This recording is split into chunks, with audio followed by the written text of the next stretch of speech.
अस्सलाम वालेकुम रहमतुल्लाहि वबरकातुहू। कैसे हो मेरे दोस्तों? उम्मीद है आप सब अच्छे होंगे। उमर दरवेश ने कहा, मेरा ख्याल था कि कपड़ा नहीं जलेगा। उसके नीचे आतिश की स्याल कम रखा गया था और पानी ज्यादा उड़ेल दिया गया था। उस आदमी ने कहा, तुम्हें अभी ये भी मालूम नहीं हुआ कि ये तेल पानी पर डाल दिया जाए तो भी जल उठता है।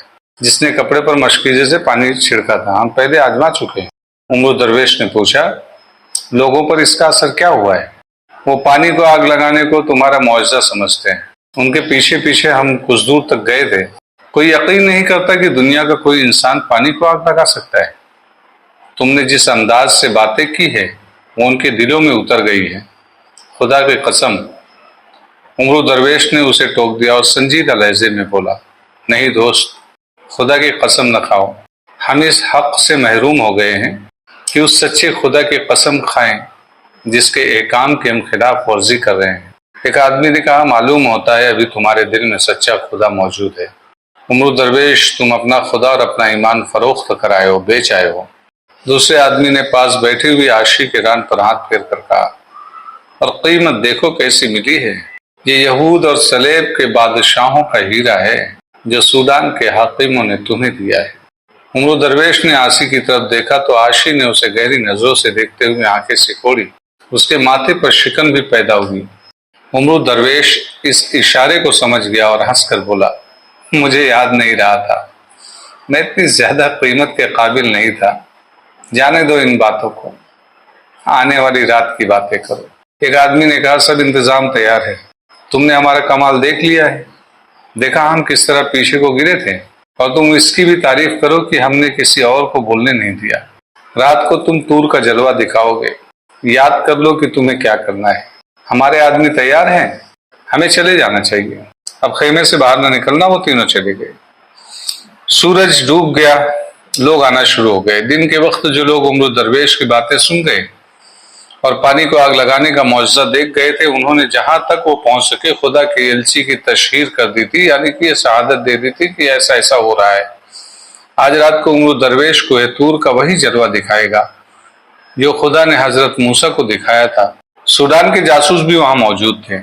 उन्होंने भरपूर अफवाहें फैलाई। उसके नतीजे में शाम के बाद उमर दरवेश के खेमे के सामने लोगों का हुजूम इस कदर भीड़ ज्यादा हो गई, खेमे के अकब में और दाएं बाएं किसी को खड़ा होने की इजाजत न थी। उमर दरवेश अभी खेमे में थे। बाहर दो मशालें जल रही थी जिनके डंडे जमीन में गड़े हुए थे। लोग खुदा के एलची को देखने के लिए बेचैन हो रहे थे। खेमे के पर्दे को जुम्बिश हुई। आशी सामने आई। उसका लिबास स्याह था। ये एक फिराक सा था जो कंधों से पांव तक था। इस पर अबरक के जर्रे चिपके हुए थे जो मशालों की रोशनी में सितारों की तरह टमटमाते और चमकते थे। आशी के सर पर रेशम का बारीक रुमाल था। उसके बाल उस रेशम जैसे थे जो शानों पर इस अंदाज से पड़े हुए थे कि उरिया शानों की सफेदी उनमें सितारों की तरह नजर आती थी। वो खूबसूरत तो थी ही, उसका बनाव सिंगार और सज धज ऐसा था जिसमें तिलिस्माती तासुर था और जो हैवानी जज्बे को उकसाती थी। पहाड़ियों जंगलों में रहने वाले इन लोगों के लिए लड़की, उसकी चाल और उसका लिबास अजूबे से कम न था। उनकी नजरें गिरफ्तार हो गई और उन पर सहर तारी हो गया। सहर कहते हैं जादू को। आशी के एक हाथ में गज 1.5 गज लंबे और उससे आधे चौड़े कालीन का एक टुकड़ा था जो उसने दोनों मशालों के दरमियान बिछा दिया। उसने दोनों बाजू फैलाए और आसमान की तरफ देखा। खेमे का पर्दा हटा और उमर दरवेश मस्ताना चाल चलता कालीन पर खड़ा हो गया। उसने भी आशी की तरह बाजू दाएं बाएं फैलाए, आसमान की तरफ देखा और कुछ बड़बड़ाने लगा। ऐ खुदा के बरगजीदा हस्ती जिसका एहतराम हम सब पर फर्ज है, हम तेरे हुजूर हाजिर हुए हैं। ये उन 3 आदमियों में से एक था जिनका ऊपर जिक्र आ चुका है, बता चुका हूं। उसने कहा, तेरे दिन की बातें हमारे दिलों में उतर गई है, मगर एक शक है। हमें तूर का जलवा दिखा जिसका तूने वादा किया था। मिस्र फिरौना का मुल्क है। फिरौन मर गए मगर खुदा ने मिस्र की बादशाही जिसको भी दी वो फिरौन बना। ये मिस्र की जमीन की, मिस्र के पानी की और मिस्र की हवा की तासीर है। जो कलमा रसूल पढ़ते थे वो भी फिरौन बने। हजरत मूसा ने फिरौनों की खुदाई को ललकारा और नील के पानी को काट कर दिखाया। अब मिस्र एक बार फिर फिरौनों के कब्जे में आ गया है। वहां शराब की नहरें बहती और पर्दा नशीन عورتوں کی عصمتوں سے کھیلا جاتا ہے۔ خدا ذو الجلال نے ہمارے اس خطے کو یہ سعادت بخشی ہے کہ مصر کو فرعون سے آزاد کراؤ۔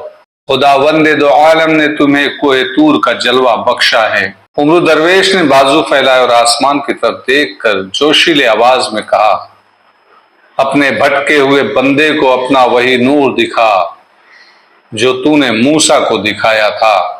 اس نے لپک کر ایک مشال زمین سے اکھاڑی۔ رات تاریک ہو چکی تھی، اندھیرا ہو چکا تھا، پہاڑی چٹانیں اور درخت روپوش ہو گئے تھے۔ روشنی صرف ان دو مشالوں کی شعلوں کی تھی جس میں عمر درویش اور عاشی نظر آ رہے تھے۔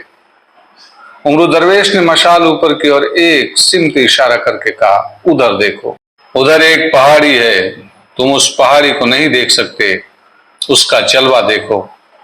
اس نے مشال اور زیادہ اوپر کر کے دائیں بائیں لہرائی، اس کے ساتھ ہی سامنے پہاڑی سے ایک شعلہ اٹھا اور ذرا سی دیر میں کم ہوتے ہوتے ختم ہو گیا۔ لوگوں کے منہ کھلے کے کھلے رہ گئے، حیرت ہوئی ان کو، پریشانی، ان کی زبانیں گنگ ہو گئی، وہ کچھ بول نہ سکے، ایک دم خاموش ہو گئے۔ اگر تم نے خدا کے اس جلوے کو بھی اپنے دلوں میں اتارا تو یہ شعلہ جو تم نے دیکھا ہے تمہارے اس سرزمین علاقے کو ریگزار بنا دے گا، کھیتی باڑی کے زمین کو تباہ و برباد کر دے گا۔ عمر درویش نے کہا، میں اسے روک نہیں سکوں گا، اسے تم نے دعوت دی ہے۔ عمر درویش اپنے خیمے میں چلا گیا۔ عاشی نے لوگوں کو اشارہ کیا کہ وہ چلے جائیں، لوگ وہاں سے جانے لگے تو ایک دوسرے کے ساتھ بات کرتے ہوئے بھی گھبراتے تھے، ان کے دلوں میں کوئی شک نہیں تھا۔ وہ جب خیمے سے دور نکل گئے تو ایک آدمی جو ان کے ساتھ تھا دوڑ کر آگے ہوا اور سب کی طرف منہ کر کے رک گیا۔ سب نے دیکھا وہ ایک گاؤں کی مسجد کا پیش امام تھا۔ ذرا رک جاؤ، امام نے بازو پھیلا کر کہا، ذرا رک جاؤ۔ سب رک گئے تو اس نے کہا، اپنے ایمان کو قابو میں رکھو مسلمانوں، یہ جادوگری ہے جو تم دیکھ آئے ہو، یہ شعبدہ بازی ہے۔ رسول صلی اللہ علیہ وسلم خدا کے بعد نہ کوئی پیغمبر آیا ہے نہ آئے گا۔ خدا ایسے گنہگاروں کو جلوے اور نور نہیں دکھایا کرتا جو اپنے ساتھ بے حیا لڑکیاں لیے پھرتے ہیں۔ ایک آدمی نے کہا، یہ لڑکی نہیں جن ہے۔ امام نے کہا، جنات انسانوں کے روپ میں نہیں آ سکتے، جنات کسی انسان کے غلام نہیں ہو سکتے۔ مسلمانوں، اپنے عقیدے کی حفاظت کرو۔ سلطان صلاح الدین ایوبی فرعون نہیں، وہ خدا کا سچا بندہ ہے۔ اس نے پیغمبری کا دعویٰ نہیں کیا، وہ تمہارے مذہب کا پاسبان اور مسیح اور یہود کا دشمن ہے۔ ایک آدمی نے کہا، محترم امام، کیا آپ پانی کو آگ لگا سکتے ہیں؟ ایک اور نے کہا، اس کی نہ سنو، یہ اپنی امامت قائم رکھنا چاہتا ہے۔ ایک اور نے کہا، ہم نے جو دیکھا ہے وہ آپ دکھا دیں، پھر ہم آپ کی اطاعت قبول کر لیں گے۔ میرے ساتھ اس پہاڑی پر چلو جہاں سے شعلہ اٹھا تھا۔ امام نے کہا، میں تمہیں دکھا دوں گا کہ یہ کیا شعبدہ بازی ہے۔ اگر میں غلط ہوا تو مجھے اسی جگہ قتل کر دینا جہاں شعلہ بھڑکا تھا، ہم خدا کے کاموں میں دخل دینے کی جرات نہیں کریں گے۔ ایک آدمی نے کہا۔ دو تین آدمی بیک وقت بول پڑے، وہ بھی امام کے خلاف بول رہے تھے۔ انہوں نے لوگوں کو ایسا بھڑکایا کہ سب چل پڑے، امام کو دھکے دیتے ہوئے آگے چلے گئے۔ امام اکیلے کھڑے رہ گئے۔ کچھ دیر وہاں کھڑے رہ کر امام اس پہاڑی کی طرف چل پڑے جس پر شعلہ اٹھا تھا۔ وہ بہت ہی تیز چلے جا رہے تھے۔ ایک پتھریلے ویرانے سے گزر کر چٹان کے دامن میں پہنچے تو دو آدمی اس سے کچھ دور پیچھے چلے جا رہے تھے۔ امام چٹان کے ساتھ ساتھ چلے جا رہے تھے۔ پیچھے جانے والے دونوں آدمی اور تیز ہو گئے۔ ان کی قدموں کی آہٹیں سن کر امام رک گئے۔ وہ دونوں اس کے قریب جا رکے۔ ان کے چہرے کپڑوں میں چھپے ہوئے تھے۔ امام نے ان سے پوچھا کہ وہ کون ہے؟ انہوں نے کوئی جواب نہ دیا۔ ان میں سے ایک امام کے پیچھے چلا گیا۔ امام اس کی طرف مڑے تو دوسرے نے امام کی گردن کے گرد اپنا بازو لپیٹ لیا۔ امام نے کمر بند سے خنجر نکالا، مگر ان کا خنجر والا ہاتھ ایک آدمی کے ہاتھ کے شکنجے میں آ گیا۔ ان کی گردن دوسرے آدمی کے بازو کے شکنجے میں تھی جو اتنا تنگ اور سخت ہو گیا تھا کہ ان کا سانس لینا دوبھر ہو گیا اور سانس رک گئی تھی۔ انہوں نے آزاد ہونے کی آخری کوشش کی۔ وہ پوری طاقت سے اچھلے، دونوں پاؤں جوڑ کر سامنے والے کے پیٹ میں مارے۔ انہیں پیچھے سے ایک آدمی نے جکڑ رکھا تھا۔ سامنے والا امام کی لاتوں سے پیچھے کو گرا اور اس کے پیچھے والا دھکا برداشت نہ کر سکا، وہ بھی پیچھے کو گرا۔ اور امام کی گردن پر اس کے بازو کی گرفت ڈھیل پڑ گئی۔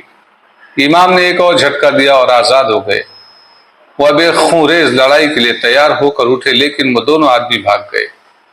ان کے بھاگ